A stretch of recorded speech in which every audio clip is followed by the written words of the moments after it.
Imaginez, des bases américaines en Irak bombardées sans relâche, 6 attaques en une seule journée par un groupe pro-Iran qui jure vengeance. Explosion après explosion, peur grandissante. Le Moyen-Orient s'enflamme à nouveau, et ça pourrait déborder partout. Cette vague d'assaut change la donne. Restez jusqu'au bout, car ce qui arrive pourrait toucher le monde entier. Et vous, là, maintenant? Dites-le moi dans les commentaires sans attendre.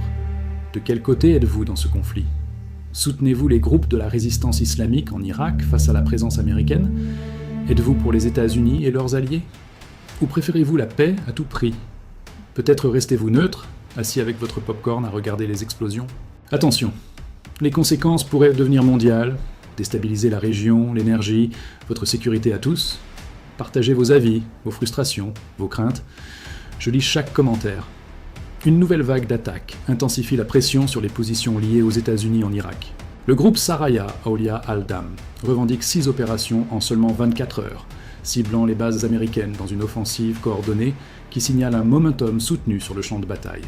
Ces frappes sont présentées comme des représailles liées aux combattants tombés et à l'héritage d'Ali Khamenei. Le message souligne une couche idéologique plus profonde où l'action militaire est à la fois réponse et détermination au milieu des tensions croissantes. Le schéma est clair, cohérent, ciblé et délibéré. 6 opérations distinctes en une journée reflètent un effort calculé pour maintenir une pression constante, renforçant une stratégie plus large d'engagement à haute fréquence contre les infrastructures liées aux États-Unis.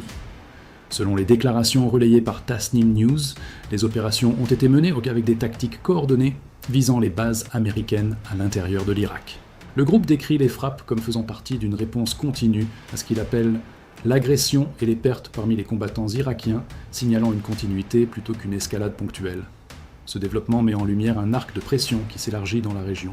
Les groupes alignés sur l'Iran maintiennent un rythme opérationnel élevé, gardant les actifs liés aux États-Unis sous surveillance et défi permanent.